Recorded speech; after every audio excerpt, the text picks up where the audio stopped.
The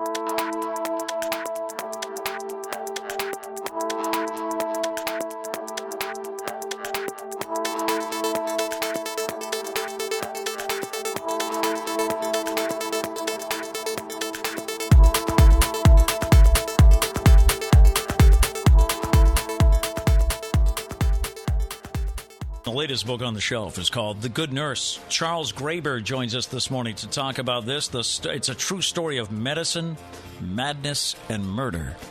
Charles, good morning. Welcome to the show. Good morning. Thanks for having me. Now, where are you? Because I noticed it says you live on Nantucket. Are you in Nantucket this morning? Actually, I'm off island right now, but usually, yeah, and it's been a beautiful summer to be there, too. Yeah.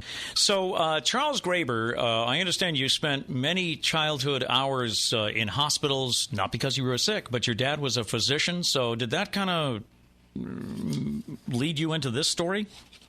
Well, partially. I mean, it certainly familiarized me with the world of hospitals, they are worlds in and of themselves. So, yeah, I kind of got dumped off at nurses' stations quite a bit while my father was working, or whenever we'd try and catch a movie, he'd get beeped in instead. And that was part of what let me into the sort of secret world of nursing. But really, what led into the story was when the most prolific serial killer in American, or who turned out to be the most prolific serial killer in American history, who wouldn't speak to anybody, ended up speaking to me, and I learned that his story was really only the tip of the iceberg in terms of what had really happened, and that's what launched this book and 8 years of investigative reporting. Now, why do you think he opened up to you? Was it because of your background? Partially. He was, at the time, he'd already been arrested. Part of his story was out there, just the fact that there'd been a nurse that had been at 9 different hospitals over 15 years and had confessed to perhaps 40 murders at that point. Turned out to be probably closer to 400 as far as we can tell. But he wouldn't speak to anybody. He really didn't want his story to go beyond what it had already been told as. And then he attempted to donate a kidney while he was in jail. And I'm a journalist. I heard about that aspect of the story, and I thought that was really weird, frankly. Right. Angel of death attempting to save a life. I looked into it, the stranger it got, because it turns out actually somebody was going to die if he wasn't able to donate that kidney. So I got involved. I knew a little bit about kidney donation and certainly thought he should be able to donate that kidney. And my knowledge of that and my interest in that started the conversation. It's what gave me access, and I visited him many dozens of times after that. And then after he started talking to me, the detectives who caught him started talking to me. His ex-wife would speak to me. There was a confidential informant nobody knew existed that I discovered. So that really got the ball rolling. Right. We're talking to Charles Graeber about the story of registered nurse Charlie Cullen, who might have killed as many as 400 patients. Now, is Charlie the guy, like we see on TV a lot, they go and interview the neighbors and they say, he was a quiet man. He, on the surface, he looked like a decent guy. Yeah, the good nurse, I wasn't just, trying to be sarcastic with the title of this book. He really did seem like a good nurse to a lot of people. And when he wasn't being an extremely bad nurse, which is to say a serial killer nurse, he was actually quite good. He could turn it on and turn it off. It was really a matter of what suited him most. He was a quiet, shy type of person, sort of one of his coworkers described him as a drippy Mr. Rogers type of person, although I really liked Mr. Rogers. But that was the way he's sort of a soft, cardiganed, harmless type. But he had an inner rage, which he really only allowed himself to take out on the most helpless. So something wasn't right upstairs if that's how he's taking it out.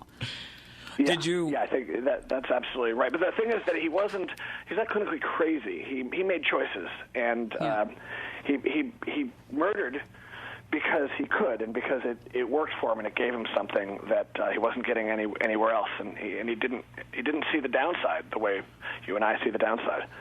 So how did he pick his victims? Was there any reasoning behind that? Yeah, I've spoken with the detectives for years about this, and criminologists, and we've puzzled over trying to understand the pattern. And there are patterns that develop that you see when you study the victim list. And yet, I can't tell you exactly when or why people were chosen. Charlie doesn't say there's a pattern. It's really hard to say. What I've done in this book is I've laid everything out so that you can play detective yourself and develop your own theory on it. But I think the best answer to that really is it was a matter of mood and opportunity. The opportunity is fairly constant when you're working with very vulnerable people in a hospital, and you're trusted with them with drugs and on an overnight shift. But his moods and what he needed, and when he really felt that the world was kicking him in the teeth, or his divorce wasn't going through the way he wanted it to, or he felt like someone had slighted him at the coffee machine. He had one arena in which he could play God, and that's really what I think determined him. It could be as simple as someone cutting in front of him for coffee. Yeah, it was petty and personal. It was it was almost like the other people might have keyed a car, I guess is the way to think of it at times. Which is really one of the most frightening aspects. Really, yeah. Were any of these, say, a mercy killing, someone that was being kept alive and really had no future, or it doesn't look that way? There were some of the victims, certainly, we're all terminal, obviously, sure. Ultimately. Yeah. And some of his victims, these are all patients in hospitals, and many of them were very sick. And many of them, for instance, especially in the burn units in which he worked, I worked a burn unit in researching this book so that I could understand just what went on there, and it was one of the hardest. I've worked war zones, and I've worked the aftermath of the Japanese tsunami, and nothing compared to a burn unit, to the life in a burn unit, really. Yeah. And so you can understand really just wanting to end the suffering. And I think sometimes what he did was taken as a blessing, not because he did it, and not that anyone asked him to do it. And he didn't do it for that reason. But I think that outcome occasionally, that was the case. But in many other cases, people were recovering. That was more of an excuse or justification for some of his crimes. He really takes a sort of moral high ground. He doesn't justify anything he did, but he does consider himself to be, I think, morally superior. The book is called The Good Nurse by Charles Graeber. What are you working on now, Charles? Well, believe it or not, I've actually moved on to another serial killer. I was trying to avoid that. I wanted to write about, something that didn't involve hospitals or New Jersey, Pennsylvania. But no, I've actually moved on to Manson. So, yeah. So we shall see. You're working on the Charles Manson, the Manson murders? Yeah, I've got some. There's some really surprising new information and I was never particularly interested in Manson, frankly, but there's some really surprising new information about government programs that he was involved with that I'm trying to see if that bears fruit or not, but it's pretty riveting. So you're like me; you're just attracted to the good story. Yeah, well, this book just came out. The Good Nurse just came out in paperback a month ago, and it's what I'm hearing from people, and what stuck with me with this book, and the reason I felt compelled to work on it that long, because it's not a particularly practical thing to do, was because it's one thing to have a serial killer, and I'm not so fascinated with serial killers. There's always a bad guy out there doing something.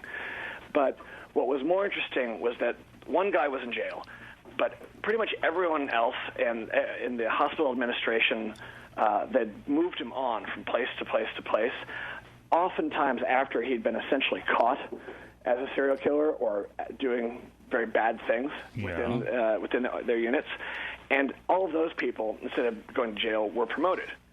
And what I was finding was that, unfortunately, the medical system was forced, or many at the top of it were being forced to choose between, the bottom line for their corporation and the well-being of their patients. And that was a story that really needed telling. So yeah, that's the more complicated story that I needed. I think people are getting out of this book.